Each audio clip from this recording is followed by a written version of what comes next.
If you want to read this article, you can do so at justinstellman.com/A18.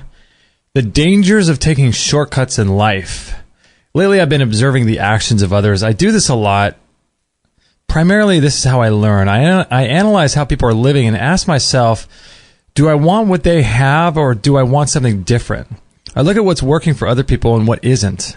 Usually I do this with friends and family because I have a closer insight into the inner workings of their lives. With strangers, I'll observe how they communicate with others. I'll observe how they walk their dogs. I'll observe how they leave a restroom after they're done. I'll observe how they communicate with their friends or family, and I take it all in. After doing this for the majority of my life, mostly subconsciously, I've definitely noticed patterns in people. I've noticed the same kind of patterns with really successful people and other patterns with people who are not as successful. For example, I've noticed that most people, after shopping at a grocery store and loading all the groceries into the back of their car, will be too lazy to walk the shopping cart back to its stall. Taking the extra effort to walk it back shows a certain amount of respect for the grocery store and for the younger workers that have to use extra energy to go back out and retrieve those carts across the parking lot. If all the carts were put back, that might save a certain amount of minutes or hours per day from employees. Instead of spending time retrieving those carts, they could be restocking shelves, which would directly create a better customer experience. Over time, this could be a win-win for everybody, right? The customer wins because they don't have to ask somebody if a particular product is in stock or not. The supermarket wins because they make more sales, and the employee wins because he or she doesn't have to waste time and energy getting those carts. It's better for everyone when people do the small things that make life easier. The other day while walking our dog, I noticed another dog owner let their dog do a big poop on somebody else's freshly cut lawn. I don't know about you, but if that were my lawn, I wouldn't appreciate that too much. The next time another dog owner walks by that same lawn, he may accidentally walk in that same dog poop. Now that person will typically get upset and have to go home and wash his shoes, which could potentially ruin him. The lazy dog owner was directly responsible for bad karma. That action, which had a negative consequence, will now have to be balanced out in some energetic way, because everything in life strives for balance. If you multiply this small little example by 7 billion people on the planet all taking shortcuts, it's pretty easy to see why there's so many bad things happening in the world today. I was taught as a young child to leave each person in each place better than when you found it. I'm sure you've heard that too, but do we practice that really?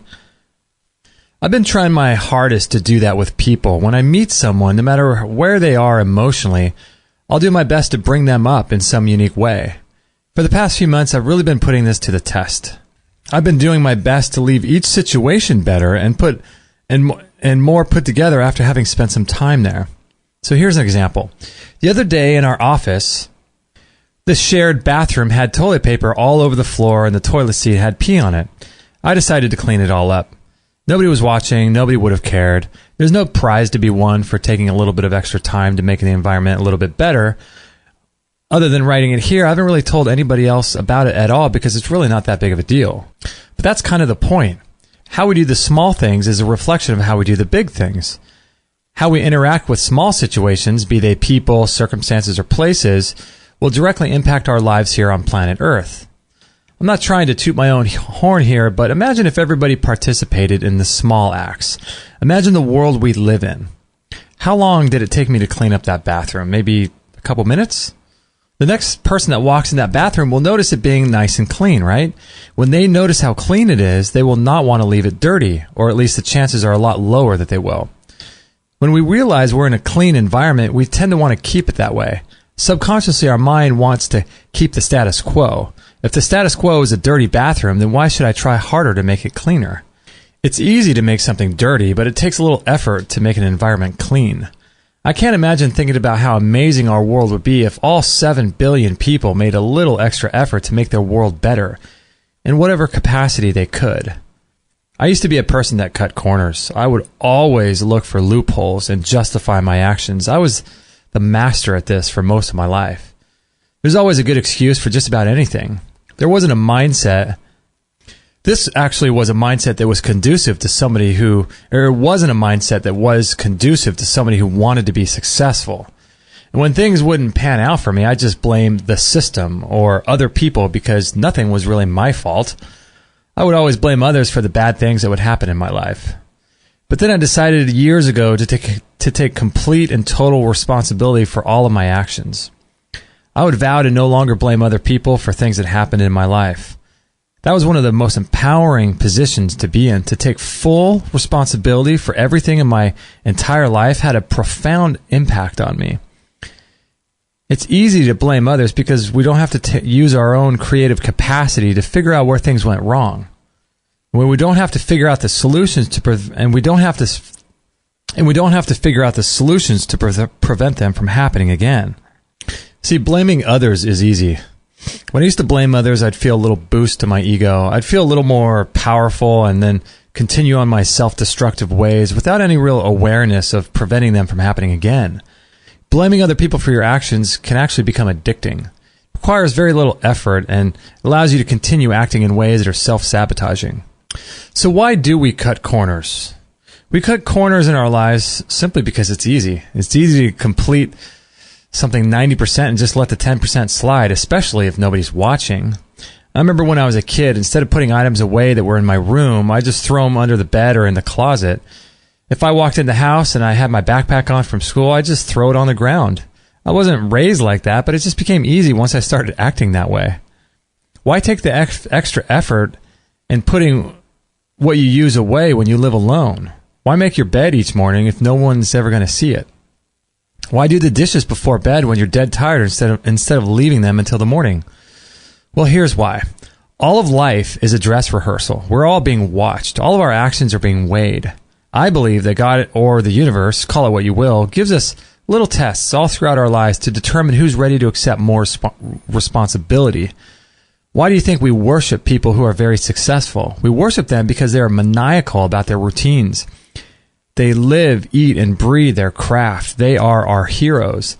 They push themselves and make themselves fight through adversity when nobody else is watching. When nobody is around, they're spending hours upon hours working on their craft. Truly successful people don't cut corners. They aren't lazy. They do the right thing all the time. They put in the extra work. One of the things I love about working out at the gym is that it's a constant battle between my lazy side and the part of me that wants to be successful. It's super easy to skip the gym. It's also easy to stop at 6 reps when I'm supposed to do 8. Nobody would care. No one trains me. Only I would know. But I can't live with myself knowing I could have done more, but I actually chose not to. I don't care what area of life you apply that to. That's regret. Imagine getting to the end of your life and wishing you could have done more. Wishing and knowing you could have.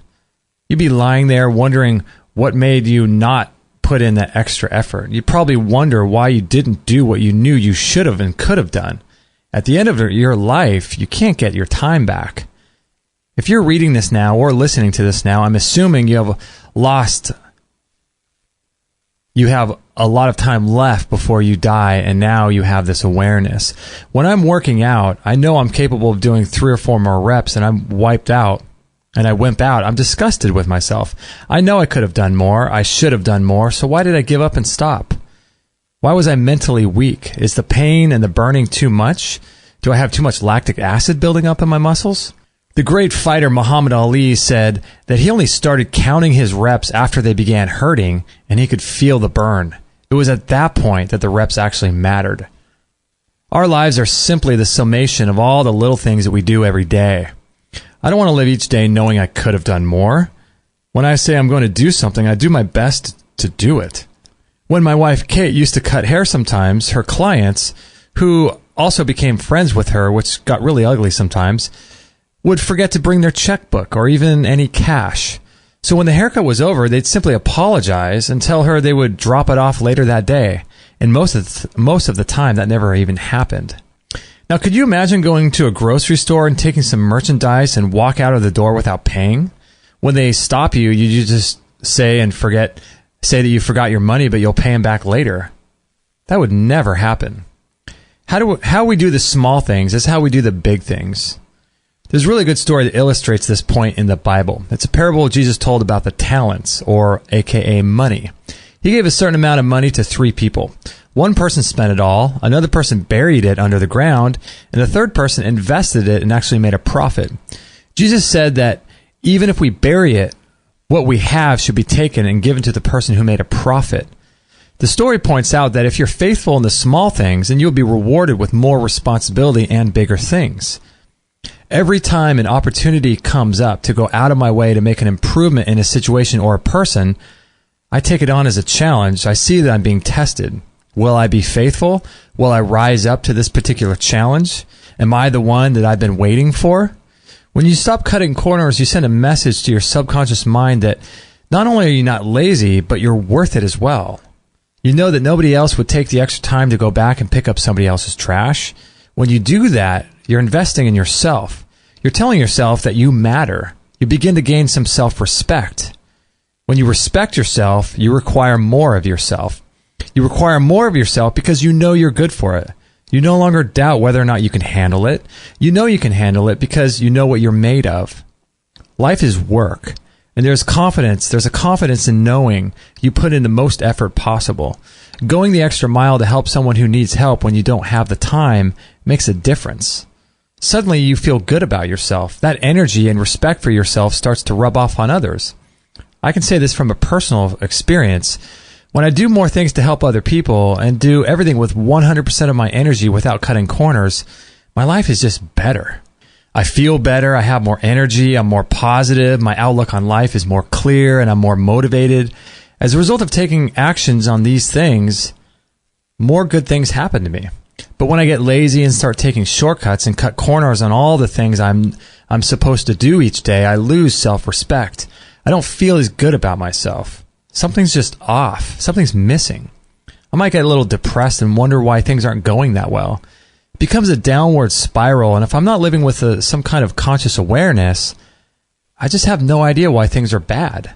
Every single day, we're presented with a million different opportunities to go the extra mile. We can pick up trash. We can help somebody put groceries in their car after shopping. We can pick up after our pets. We can make sure we don't get lazy when we come home and we put things away. Being a responsible adult and somebody that is pursuing excellence, cutting corners is just a fast track to going nowhere fast. You'll end up wondering why everybody else is successful and you're not. In my life, I've definitely seen a strong correlation between successful people and people that care about the little things. It's the norm to take shortcuts in life, and it's also the norm to live normal lives. But I'm assuming you're reading this because you want something different for your life. We all do. But sometimes we don't know where to start, right? Our ego comes up with all the hardest ways to go about changing our life. It's almost as if our ego wants to change things that are so big, the deeper parts of ourselves know they're too big to change, so we don't. We just chalk it up for another day of complaining about how we wish things could be. Why not start by making sure we don't cut any corners with anything? Let's start there and be faithful to that ethic no matter what, because we should be. For no other reason. It's what we should do. Take the higher path and do the things that other people are too lazy to do. Our only reason for accepting this idea and adopting this new ethic is because we choose to. Our choice is what we're honoring. It's our choice. It's a decision we made and nobody else made that for us. This new ethic is something that we will honor no matter what because we know it's the right thing to do. Nobody is forcing us to live with this new understanding. We're choosing it for ourselves because we want something better. What we've been doing our whole lives, part of which includes being lazy and cutting corners, has got us to where we are today, but we want more. My suggestion is to look at each situation as an invitation from life to stand up and do the honorable thing, do the right thing. Each time we answer the call and choose to go above and beyond what normal people do, something invisible is happening behind the scenes, and yet we can't see it. We are being prepped for something greater. We are being talked about. We are stepping into some kind of potential that might someday become something great. I liken it to the basketball player that never gets a chance to play but always works hard. He always stays in the gym when practice is over. He arrives hours before practice starts. He's always working on his craft. He's practicing dribbling. He's shooting jump shots. He's going over drills and plays when nobody's watching. Then, without warning, the star player on his team gets injured. Who do you think the coach is going to put in the game? That hard worker, of course. Well, why? Because everybody knows he takes things seriously. He puts in the work. He puts in the time. He has shown dedication even when he's not given a chance. Well, because of all that hard work, he's now being given a chance. This is what I feel happens when we're given the opportunity to cut a corner or not. It's simply a choice. It's easy to make these decisions. Anybody can make a choice, right? But when we make the honorable choice, like making sure you pick up after your dog on a walk, all of life conspires for us in our favor. The more and more we decide to do the right thing, the more opportunities will come out of nowhere that will be exactly the thing we needed in life. It's funny how that works, isn't it? It's how we do the small things that impacts what kind of life we get to live. Now, I'm working on this daily and getting better and better at it. What kinds of small things could you put more intention in? Comment below. So if you want to comment or read this article and check out the links and pictures and videos that are contained within it, you can go to Justin Stellman.